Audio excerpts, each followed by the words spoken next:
Hello everybody, Kanisha the Creator here, and I am here today to bring you my reaction to the Fruits Basket problem. So let's see what this is.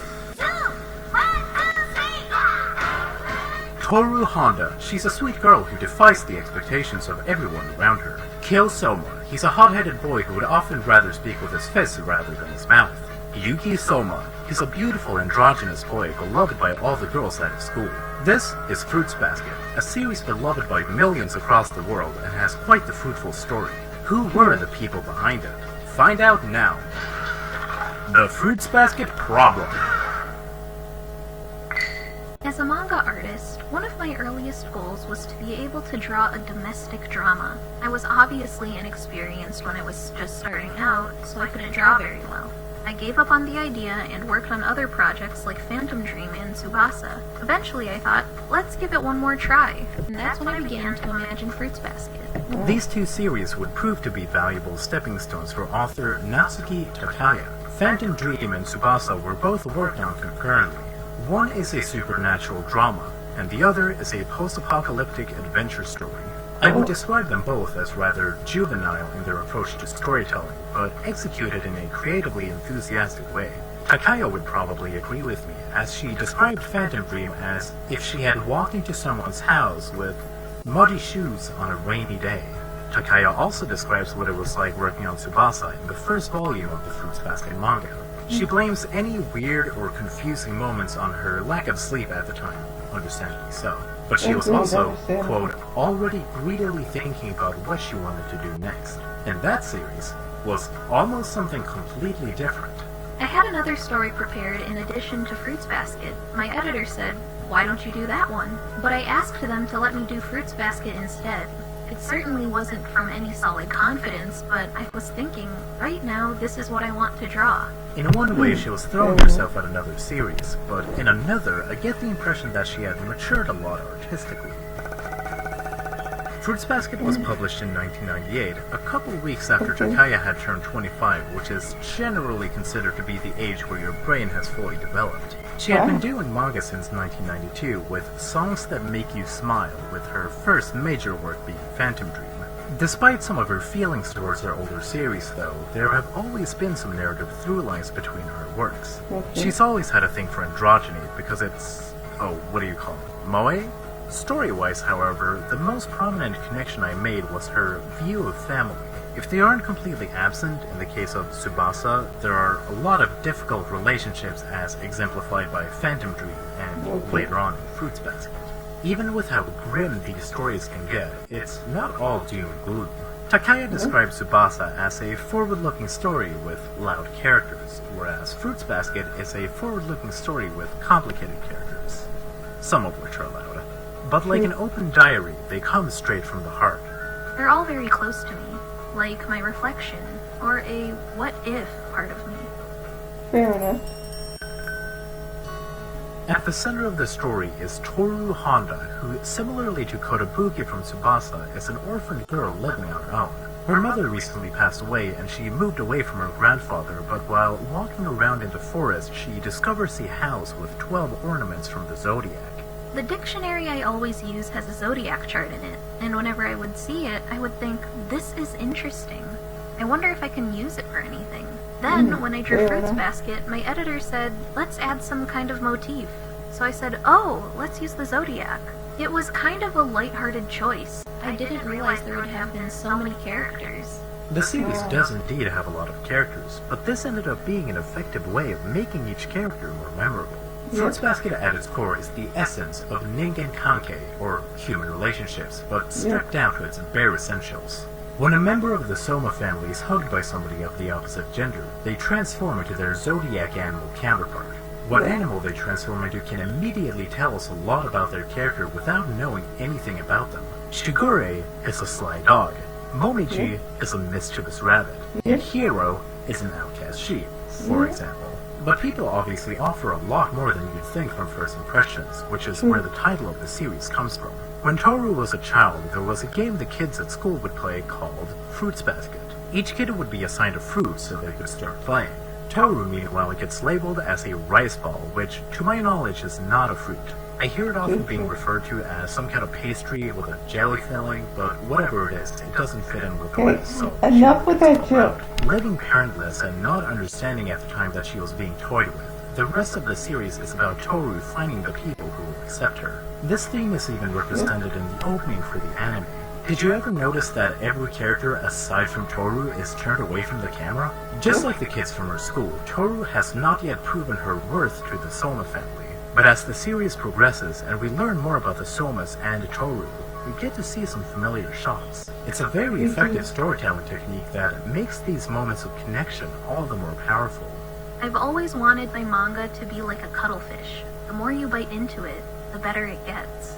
This anime adaptation was put into production a couple years after the manga's initial publishing, and it had a lot to live up to. At this time, no one was more suited for the job than Akitaro Daichi.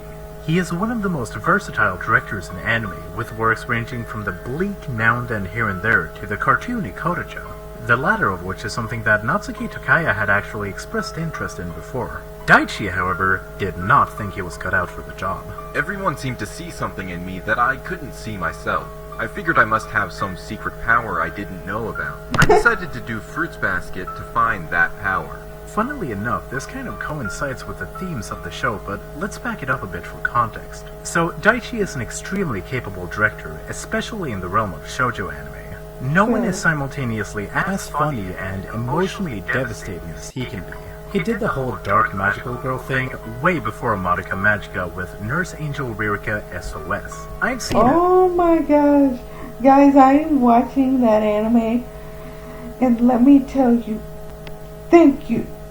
Because that anime is brilliant, and I love it. So, just thank you for working on it. Thank you. Oh, sorry guys, I just distracted you, but I'm going to be working on my story while I'm watching this video, so, yeah. and I will never be the same again. I Daichi is will never be the arguably same. more known as a comedy I still have director, to finish taking it. inspiration from American cartoons such as Paul Terry's Heckler and Jekyll. This aspect can be seen at its fullest in Red Riding Hood Cha-Cha, which he did before Kodacha. Fruits Basket isn't exactly a gag manga, but comedy is still an important element of the series. True. It's also something that comparatively isn't as prevalent in her previous series, so it took some time to find this balanced footing. Takaya lamented on her approach to comedy, saying that she doesn't think much of it when she draws, and even comparing some of the early parts to that of a sitcom. Whilst unsure about it at the time, she would begin writing more explicitly comedic scenarios for the Tsubasa and Fruits Basket drama series.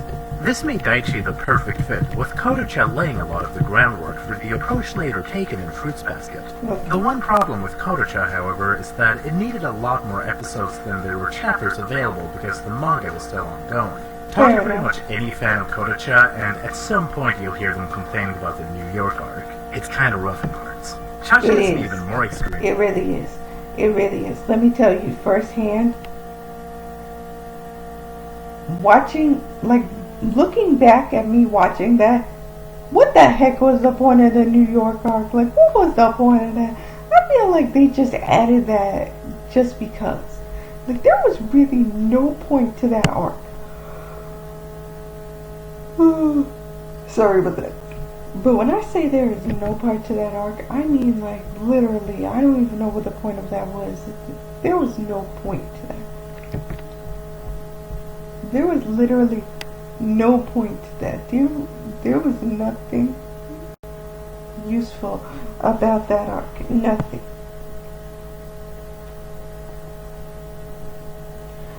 Anyway, yeah, that arc was very useless. An example where it only started to actually adapt the manga in its final season, and the rest is kept in the original. The Fruits Basket manga was also ongoing while the anime was airing, but Daichi couldn't take the same approach as before. In Kodacha's case, I first read the manga, but just once. After reading it, I relied only on the first impression left in my head to create an animated world of it. For Fruits Basket, Daichi didn't even read the manga before being offered the position of director by his producers. I first can heard happen of it when I got the script from the producer. The truth is that when I was first reading the script, I actually didn't think it was that interesting. I thought, this is just too pretty for me. After all, I like slapstick comedy and intense humor. Fruits Basket could very well have been a disaster had it not been for its great staff. Notably, there were a lot of talented women working on the show, which Daichi gives a lot of credit to. Rika Nakase was a key player in the series' development. Okay. While her portfolio before Fruits Basket was rather small, she would go on to solidify herself as one of anime's greatest writers. Yeah. Few people can capture that same unabashed feminine nature and also crank out classic after classic as Rika. She was the one who read the manga and instantly understood what it was about and could transcribe it to Daichi. The way he describes his involvement with the show is actually pretty distant. His main request was that the color should be somewhat muted and not so overly vivid. There were also some smaller things like making the inside of the house dark. Shown a lot the 2009 version. Otherwise, when did this video come out? When did this video? 4 days ago. Well, he better show some parts of the 2019 version, because all he's showing is the 2009 version. Like what happened to? Because the 2018 version adapts the rest of the manga, because the manga was already finished by the time of the 2000 when they were going to make the 2018 version, which is why they redid everything. Also let the staff flourish with their own creative input. I had only been directing anime projects with no class until Fruits Basket. I felt bewildered at first, but I have put a lot of thought into making this anime as it is without destroying its image. Each staff member's love and passion towards Fruits Basket really shows. I didn't do much other than just warm-heartedly watch over their work. Much like how Takaya created the series at a mature age, the anime for Fruits Basket feels similarly matured from some of Daichi's earlier works, but at the same time you can clearly tell that it's still him. The most evident Daichiism, I think, is from the Prince Yuki fan club. They made me think of the Ruffians and Otomi trio from Julie-chan, which he did just a couple years prior. I think they leave a much stronger impression in the anime with their more formidable posture, which gives them a greater sense of ego. But at the same time, this is also contrasted by them being some of the most cartoony characters in the show. You can tell that Daichi really had a lot of fun with these characters, even mentioning that Morigawa was one of his favorites. I also have to give a shout out to his portrayal of Saki Hanajima, especially in episode 18. Her alien aura can really be felt whenever she's on screen, and is further emphasized in this episode with her presence affecting the world around her. Daichi uses these off-kilter live-action shots and 3D rendering to elevate his episodes in a way that wouldn't be possible in manga. Impressive as it is, these are just stylistic choices that wouldn't have the same impact if the core story didn't support it. Toru, the most important character, proved to also be the greatest challenge for him. Screwing her up would mean screwing up the rest of the series. When I read the script, I really wanted to make sure I didn't crush her character. Not stepping on the author's shoes, but Toru was seriously challenging. Obviously, Toru isn't a normal, average girl. I took care in having everybody around Toru look at her and think she's annoying because she's so bubbly. But with time, gradually, all the characters grew to like her and wanted to protect her. That was something that I really wanted to stress. That all the supporting characters had this change of attitude towards her. This is what really makes the story. Being such a potent character, Toru was a challenge for Takaya as well. For Daichi, the difficulties came from how to portray her accurately. For Takaya, on the other hand, it was trying to write her convincingly. I thought that for a girl to accept other people's feelings so wholeheartedly, she'd have to have a slightly unusual way of looking at things, so she wouldn't be crushed by having so much empathy. But I still worried that I needed something else to flesh her out. And then the thought, oh yeah, I'll make her use super polite language and use it incorrectly, came to me all at once. After that, her character was completed in no time. This was a detail they wanted to keep when Funimation brought the series overseas. Laura Bailey, who previously played Sana in Kodacha, returned for the role of Toru. She described that Daichi didn't want her sweetness and formal nature to get lost in translation. I find this interesting because I don't often hear this type of input from Japanese creators. I feel like the narrative often goes something like, anime is made for Japan first and foremost, and the rest of the world is an afterthought. And then again, a good chunk of stuff doesn't even make it across at all. In a podcast with Lance Heiskell in 2010, he explains that Funimation generally doesn't tend to license romance or moe shows because of sales reasons. Is there any genre where you walk into it immediately going, I don't know about this? Some of the shows that we kind of stray away from is a bit more the hard romance, the ultra extreme moe show.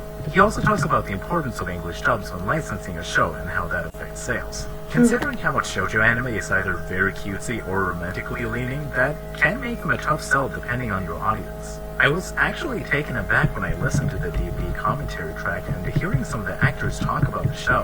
What stood out to me the most was this comment about how it wasn't like the other boys' shows that they worked on. I'm not like most, boys who are in this industry who like the action, fighting, mean, guts shows, and this isn't. This is the opposite. This is the girly show. It made me realize, oh snap, they probably don't have a lot of experience with shoujo anime. Yeah. Before Fruits Basket, shoujo anime generally ran for at least 50 episodes, with a couple exceptions. There's a ton of backlog, but so much of it has not been licensed, and some of the other stuff I can't even enjoy properly because they don't have fan subs. Or maybe they did get subbed at some point, like for sensual phrase, and are trapped in a state of unlistenable audio quality in a video resolution for ANS and with hard subs on top. That makes me a little less salty about the fact that we only have half of Kodacha dubbed, but thank God we actually have Fruits Basket in good quality, am I right? Honestly, Yes. I'm grateful, and now that it's I considered to be a love classic the must-watch dub of series, Fruits we've gotten a lot Basket, more like, shoujo anime in its footsteps. I bravo don't to know the if I team can give that Fruits worked on my Basket dub full for credit for Fruits that Basket, alone, because but I do I want to love show it. some gratitude for Daichi and his Both forward-thinking the approach and 2001 defying version expectations to and move the the industry forward. And The advice that I actually give in 2019 Japan version. is don't watch anime. The reason why I think that is not so much for the people who come to the States as guests, but there's a lot of anime stuff, and up until now the formulas have been standardized, and that's how they make them now. So advances aren't made. What I think is you guys should watch movies, read books, and use your imagination from there, versus following Hey, I do standardized that things. I and think watch that's the best way to TV make and more more. new So things and trust me, bring some fresh you air don't need to into be the talking to me industry. about that In stuff. addition to having a big pool of influences, he also has a very strong work ethic. This is where a lot of his strength as a director comes from, but it's also arguably one of the most controversial things about him. A decision made early on would be to not accept any fan feedback while the show was airing. Fans are all individuals, and they have their own thoughts and opinions. If I start taking all their input in, I would lose myself. I felt that no matter how fans felt about it, even if they were upset, I would still have to make it my project. Chances were generally greater that the original manga fans wouldn't accept the animated version. To make it Akitaro Daichi's Fruits Basket, I decided not to take any feedback from the beginning. It turned out that a lot of the original manga fans were pleased. I am so relieved. I want to emphasize the rejection of the fan feedback because he already had a great staff that he put his trust in. Changes naturally had to be made in the transition to animation in a TV format. The intention was never to treat Takaya's work as a sandbox, meaning the Kodacha method simply wouldn't work. He had to really consider the manga readers this time. Working on something based on a popular manga series is different from working on an original story. Especially with Fruits Basket, which was very popular with girls in Japan. When making something like that into anime, we have to worry about the manga fans, and that's a difficult task. With original IPs, you can write what you want and also work on your own storylines. With animation based on manga, you need to start thinking about the readers. Everyone around me was pushing for me to do it. The original author, Ms. Natsuki Takaya, gave her approval that it would be directed by me. Then I read the manga and thought about how to work on it for more than half a year. When I accept a position for a show based on a manga, not just Fruits Basket, the strategy pondering process is longer. Out of everything I've worked on, the process took the longest with Fruits Basket.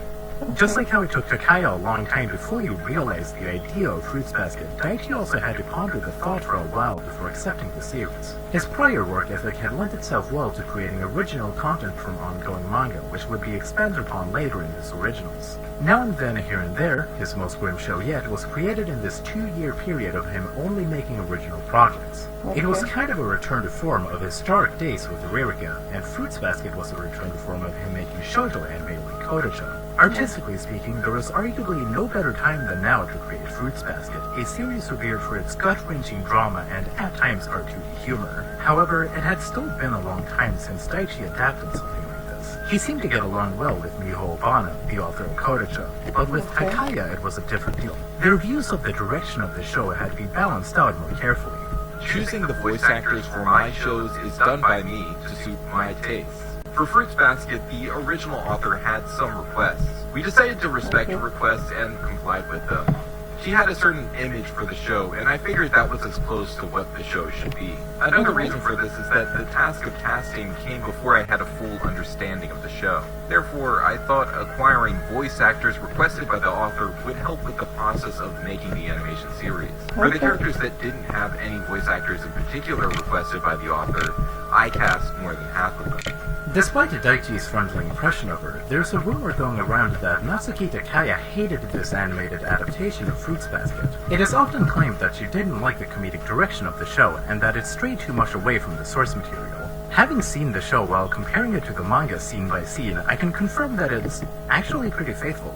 Even some stuff you wouldn't expect to be adapted one-to-one still are, such as Takaya's stick figure scenes, which was carried over from Tsubasa. My favorite example of a tiny detail that remained is in the scene where Toru's mom died in a car crash. The manga depicts the scene with a series of posterized photos, and in the anime they spin a camera around to convey that same motion. You can't get more direct than that when transcribing manga to anime, which isn't even going into techniques that are only possible in motion that can elevate a scene. Obviously, the anime can't stay completely faithful to the manga when new scenes have to be added, which is only because of a necessity in the TV format. The staff hated episode 6 because they didn't have enough manga material for a full episode and had to throw in a bunch more gags to fill time. When the episode aired, however, it became a favorite worldwide. While inconsistent, I think most of the anime original editions are great, such as with Kagura's introduction episode. Kagura is a bit of an abrasive character who's full of love for Kyo. She loves him so much that she gets violent over it. Takaya knew that Kagura would be a polarizing character in the manga due to her violent nature. She's definitely a character that some people are split on, but I think the anime does a better job illustrating what kind of character Takaya wanted her to be. Her introduction in the manga certainly leaves an impression, but she doesn't immediately come across as the most fleshed out or interesting character. The anime, meanwhile, adds a few more scenes with Toru and Kagura together, after Toru takes an interest in her for being one of the 2 female members of the Zodiac. The first scene is greatly expanded upon this single panel from the manga of Toru doing her laundry. Kagura enters the stage and says she wants to do Kyo's laundry specifically. She walks outside to rip Kyo's shirt off, only for him to then run away. She has a moment of reflection after seeing Kyo leave and hearing from Shigure that he'll come back when he's hungry. Later on in the episode, with yet another completely anime original scene, sees Kagura and Toru together working to fix a broken wall. Toru offers her a plate of super thematically rich rice balls, and they begin working together to fix the wall. Kagura cuts out a cat-shaped sticker to show her love for Kyo, and Toru cuts out a rat-shaped sticker to represent Yuki's zodiac animal. Kagura freezes up a bit and lets go of the thought of Kyo for a moment to thank Toru for everything. It's truly one of my favorite scenes in the entire show. It speaks volumes emotionally without much in the way of dialogue. This is how you do effective storytelling. Yeah. Not every addition or small change is as good as that whole episode, but when you take enough swings, you're bound to have a few misses. And I gotta say, Daichi has a really good batting average. So, where did that rumor originate from anyway? This is where I went on a bit of a deep dive. I often see it spread around without a source, so I began looking for information on it. I stumbled across a Tumblr account by the name of Furuba Canon with information on the matter. Limited sources, huh? It appears to be true. Let's see about that from this indirect source. So they link to a blog from somebody named Astronerd who goes more in depth. Here we can see a little blurb from Adam Shihan with 3 general bullet points stating the following. Number 1, most of the voice cast had retired. Number 2, Takaya did not like Daichi. Number 3, the production company did like Daichi and wanted to keep him if they were to make a second season. Sounds reasonable, but what throws me off is that Astronerd admitted to the first point being bogus. This left me skeptical and wanting a direct quote. I managed to find a PDF of the event this panel supposedly took place, which, despite having a bunch of write-ups, left me with no relevant information. Akitaro Daichi is listed as a guest for a different day on Anime Next, but there is no mention of Adam Shihan or anything he said. Even when describing the topic on their blog, Astronerd compares this situation to Hideaki Anno and Kari Kano. This is another story which is arguably not true. My friend Steven did a lot of research on Kari Kano for his Hideaki Anno video and found a quote from Hiroyuki Yamaga saying that they did upset the author, but the actual author would then admit that she gave the staff creative freedom because no matter how faithful it may be, it wouldn't be her Kari Kano. But hey, the person seems credible from the nature of the entirety of the blog post. Let's move on. The other source on Furuba Canon's post gives me more to talk about, and it's a comment by Justin Savakis. This is actually a reply to somebody on a discussion thread for that podcast with Lance High School that I talked about before. It's also typically what you see sourced on websites such as Wikipedia. Justin gives us some examples on this situation, such as the voice casting. Daichi tends to use a lot of fresh and outsider talent when he picks his actors. Sana Kurata, for example, was voiced by Shizue Oda, who was a radio host. Within anime, her only other notable role is herself in Full Moon. Okay then, this point seems to be accurate at least. My only point of contention is that Daichi seemed to be pretty open and accepting of Takaya's requests regarding voice actors. I'll touch more on that later though. Having nitpicks is also something I can see being true, although I can't really comment on it because she generally doesn't tend to talk about the anime. So this leads us back to the main point of them hating each other. Now, before talking about it, I first want to stress that Adam and Justin are not just some random people like me. I am not in the industry. I am just a fan who can speculate based on my own research. I do not have the connections that these guys do, and I have nothing but respect and admiration for them. Still, I have seen a lot of conflicting information regarding this topic, and I wanted to explore it. As I was rummaging through my old magazines, I found this issue of New Type USA from April 2006, the same year as that Adam Shihan had. It has a creator profile for Akitaro Daichi in it, and I have used some of the quotes from it earlier in the video. And there was one line in particular that stood out to me. It's written, "Even Takaya wanted him in the director's chair." This is what inspired me to make this video in the first place, and caused me to go down quite the rabbit hole. Everything before this was just setting the stage for my investigation, and this is what I found. Firstly, I wanted to see the differences between the English and Japanese Wikipedias. English has the controversy noticeably featured near the end of the very first paragraph. The Japanese one, on the other hand, doesn't acknowledge it at all, but has something else adjacent to it. Apparently, in one of Daichi's books, he said that Takaya wanted to be more involved with the production, but it was rejected by him so they could make it more freely. I don't have this book, so I can't confirm it. My Japanese sources in general are very limited in comparison to my English material. However, it does align with what he said about refusing fan feedback for the show, just to a more extreme extent. Obviously not cool. Yet there were still some things that just didn't click with me. I feel like there would be more information and evidence about this incident, but there's nothing beyond that one comment from the book. So I went back to the podcast thread to see what else Justin had to say. There was one comment made about how Takaya was a control freak on board. She talked about being an anime fan quite a bit in Tsubasa. It's not like it's completely unheard of for an author to have problems with their adaptation, so that part I can believe. What I have trouble believing though is just how she would find the time to be involved with an anime on top of her manga work. I feel like I spend about 80 to 90% of my time thinking of nothing but manga. No matter what I'm doing, sometimes it exhausts me and I feel like I need a break from it, but then I immediately start missing it and wanting to get back into drawing. So in the end, I think it suits me best to sit at my desk, quietly, thinking about drawing manga. Takaya was quite literally addicted to working. She was also hooked on video games. When reading the manga, I actually found it very amusing just how often she talks about them. Most of the games she talks about are long RPGs too, and she's playing new stuff constantly. She even talks about breaking multiple PlayStations from overplay. For a mangaka, I honestly have a hard time comprehending just where she'd find the time to fit that much gaming into her schedule. I don't even play that much, and I certainly don't keep up with the new releases like she does. But fine, if she has the time to play this many games, then she probably has enough time to attend meetings for an anime production. Now, there was just one more thing standing in the way. When I broke my left arm, I had to stay in the hospital for a while.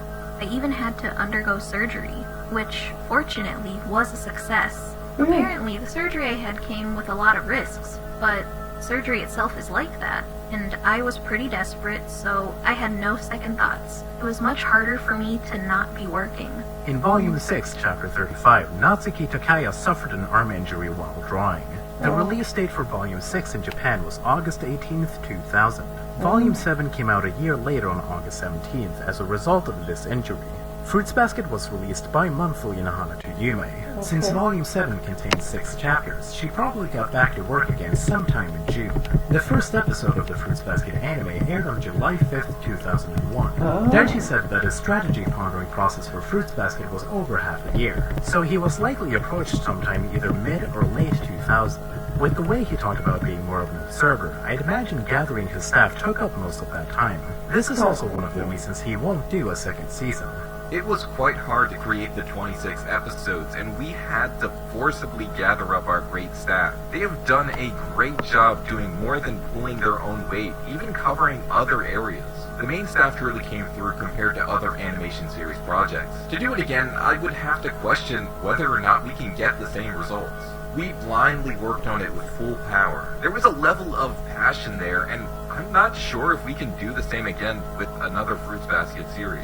Chapter 35 may have come out sometime in July of 2000, so Takaya would have more than likely been in the hospital by the time Daichi was approached by his producers. With this context in mind, and since the manga was so popular, I could see the anime as a way of keeping Fruits Basket still relevant whilst she was being hospitalized. This to me makes Daichi's refusal to take her input sound more like a way of making her not push herself too much and less of evil tyranny.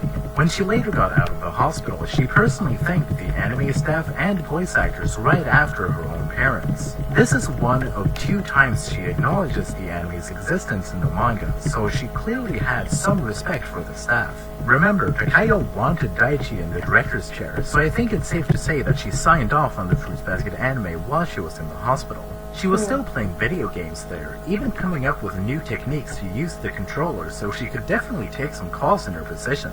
Daichi said she had some requests in terms of voice actors, which were respected in her best interest. This once again leads me to believe that the request of wanting to do things his way may not necessarily be out of malice. When it came to Takaya picking the actors, naturally most of them returned from the drama CD. Yuki, Kyo, Shigure, and Hatsuharu all keep the roles for the anime, so roughly half of the actors return from the drama CD. Toru, however, most notably switches from Hiroko Konishi to Yui Horii. This is where it gets a little sticky. For as much as I've praised Daichi throughout this video, I am well aware of the allegations made against him by Hiroko Konishi during the Me Too movement. To take a step back for context, around this time Konishi was a bit of a rising star in the industry. Some of her first major roles, and by far my favorites of her, are Potpourri in Fun Fun Pharmacy and Sae in Magic Users Club. Her arguably biggest role would be Ojaru Maru, a popular children's show in Japan that was also directed by Akitaru Daichi. She had worked alongside him for a while, mostly playing minor characters in his shows. It wouldn't be until Jubei-chan where she'd have a show made with her in mind, with her saying that Jubei was modeled after her. So it came as a surprise to me when Konishi, the original model for the series, was taken over by Yui Horii in Season 2. You see, Season 2 came out in 2004, which is 5 years after the original. Past 2000, Konishi would no longer do anime voice acting. The reason for Konishi's departure was not out of free will, but rather being blacklisted from the industry, she said. It all started with a pleasure trip invitation to a mixed bath session. Suspicious thoughts came when she was asked by her manager if she had brought along a swimsuit. Confusion arose for Konishi because she didn't think there would be any men around, to which she would then be told by her manager that she needed to provide service. Turns out that when she arrived at the women's only bath, none of the other actresses were around. She continued to bathe alone with a feeling close to guilt.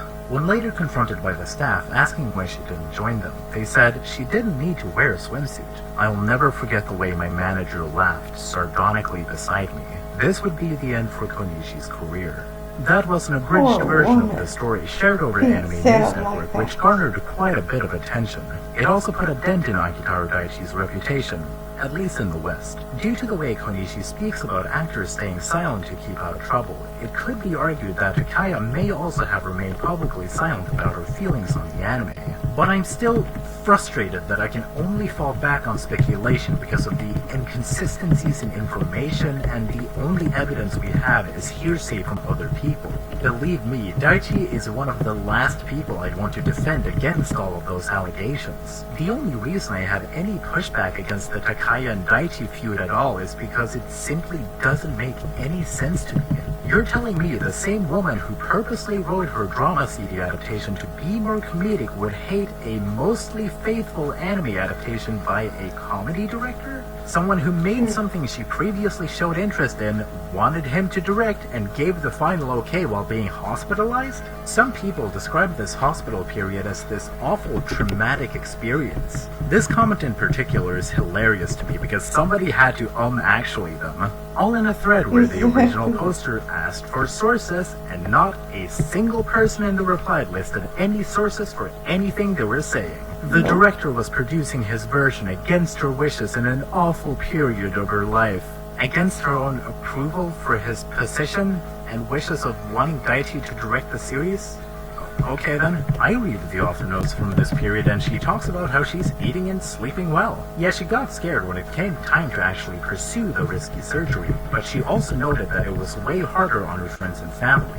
You know, the anime staff being among those she thanked personally when she got out, I'm sure they were also worried and made sure the anime was of the highest possible quality, especially since Daichi had forcibly gathered his greatest talent.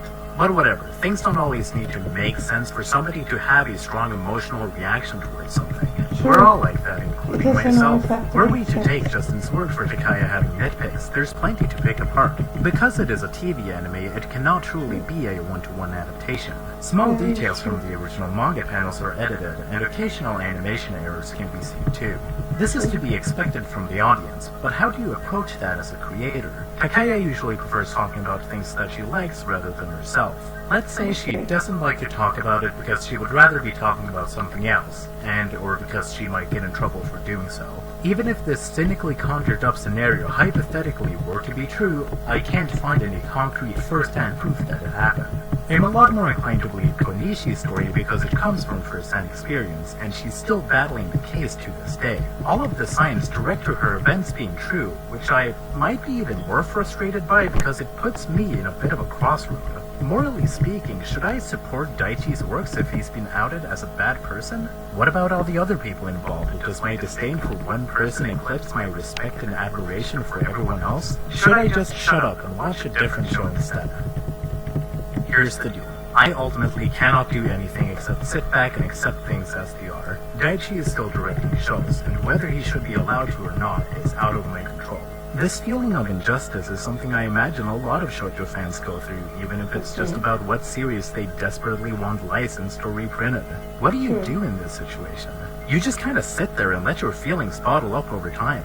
The discourse around said media can then turn very passionate or heated. Best case scenario, it can bring fans together stronger than ever. Worst case scenario, it can create a lot of tension within the fandom and tear people apart. There are many good things I can say about Daichi. I like that his shows have a lot of female input from the staff and that he does a good job empowering women in said shows. But with those allegations, is that actually a good thing? Or does it just lead to real, vulnerable women getting manipulated? Notice how that interpretation got twisted from an originally positive opinion? That's the part where being a fan becomes difficult. Yeah.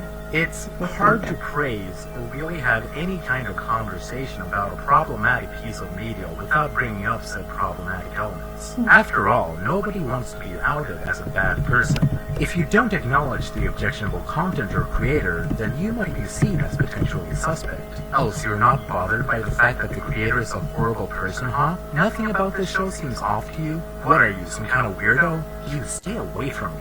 This then causes a chain reaction of that information being widespread Dude, no, hold a minute. Before you get into that, let me tell you that too many times I cannot enjoy an anime or a cartoon or a TV show because in the back of my mind, I'm hearing every freaking person being like, why are you watching this show? Don't you know the creator of the show is a terrible person? And then in the reach of my mind, I'm thinking, yes, I do know that. Do you know I'm not caring about the creator right now? I'm caring about the show itself. Just the show.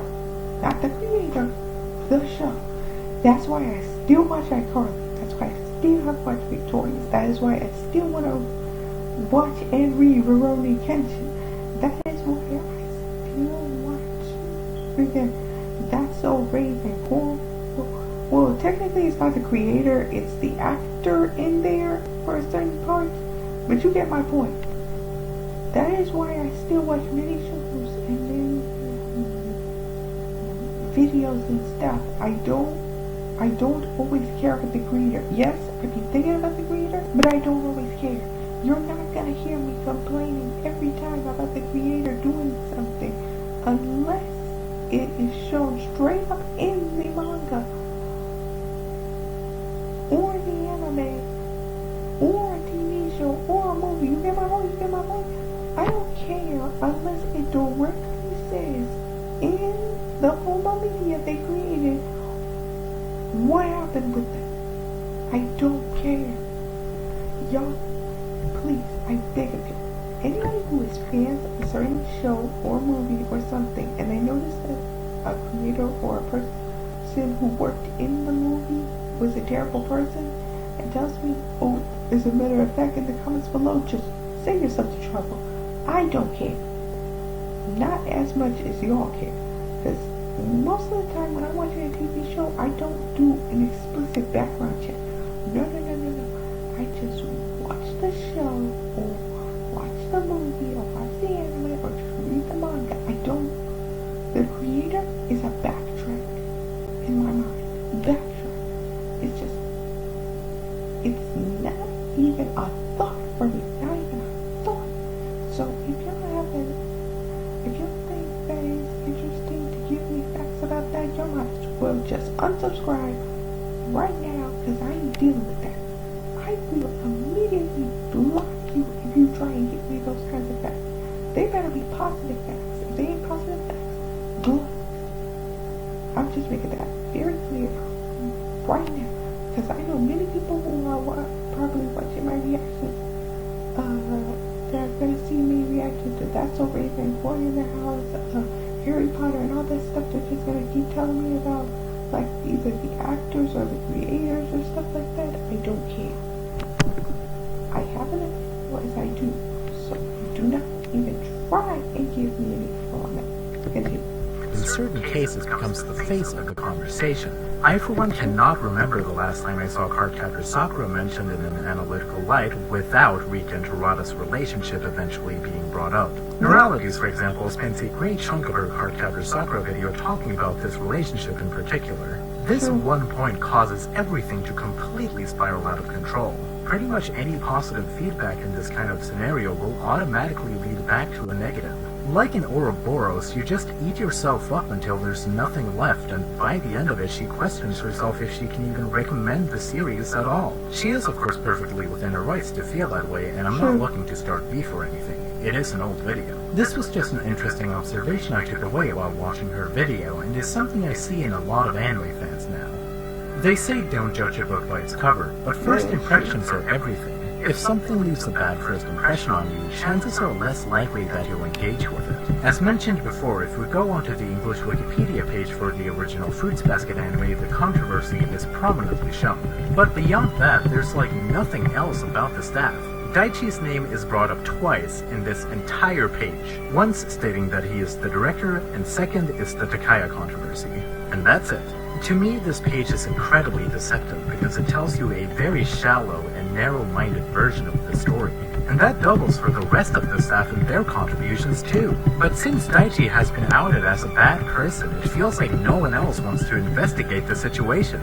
Well, I guess I'm the weird one, because I always get a little skeptical whenever I hear outcry like this that isn't from a direct quote or official report. I have to ask myself whether it's legitimate or heavily filtered to suit a specific biased narrative against a show or person they dislike. Before I got into Chobits, I heard a lot of negative opinions about it from people saying that it was nothing but pervy otaku bait. I watched it myself and got to experience a wonderful story that left me with the complete opposite impression from what I had been hearing. True. Listen, I watched Chobits. It was beautiful. Like that opening, loved it. The animation, loved it. The characters, it was so wonderful. I don't know how anybody couldn't like it. I feel like people will hate anything. They will judge anything. You cannot go through one show without somebody saying, oh, something, this show ain't as good as y'all think it is, or something. There will always be those people who are just not knowing it.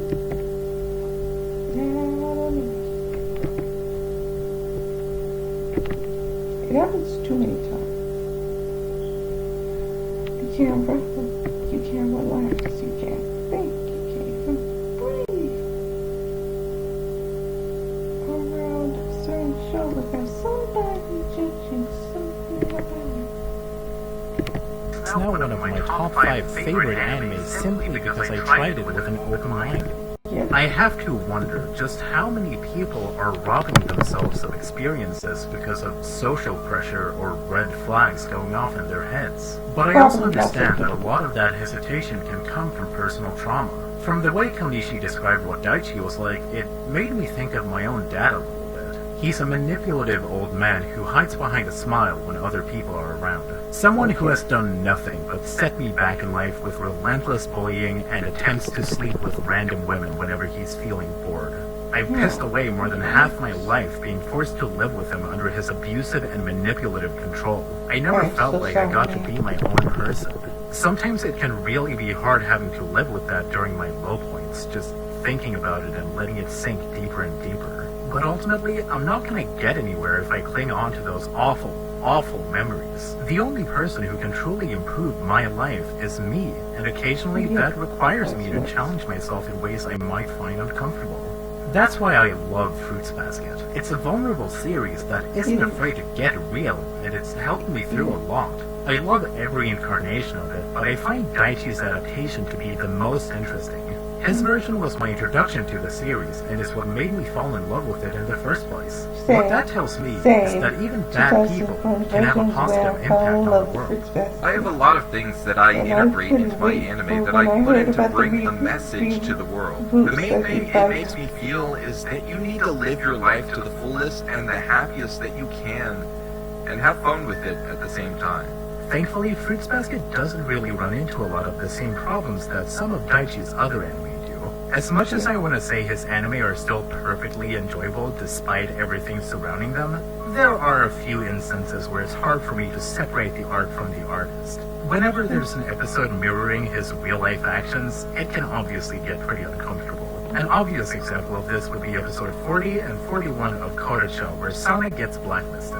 In all fairness, it does make for good tension, and it's a natural twist to include in a show like this, but I think it's a good middle ground at least to stay educated on this stuff so you can be prepared when moments like that come up. That way you can be aware of the problems and decide for yourself if you can move past them or not. The only episode in Fruits Basket that tested my tolerance was episode 12, which I didn't like at all. But it was also in the manga, so it's more of a bad coincidence than anything, kinda like with Kodocha. Still, it holds up as one of Daichi's finest works, and I would love to see it get more respect in this day and age. Especially the contributions from everyone else involved, because they pulled through and made something that's truly one of a kind. I also hope you enjoyed this video and maybe learned something new. You can support me on Patreon or draw my character Haley like these lovely. Be sure to also check out Gordon Inigu for more thoughtful anime content, and Peachy who did all of the wonderful illustrations. You all did a great job, and thank you for watching until the end. Bye! Bye to you too. Well guys, that was my reaction to the Fruits Basket problem. And now I see what was the point of this video. At first I was totally confused. I did not understand this video. I was like, oh, I thought he was going to talk more about comparisons between the anime and the manga, but now I see half of that and more. And I appreciate him, explaining his love for Fruits Basket while also, the controversy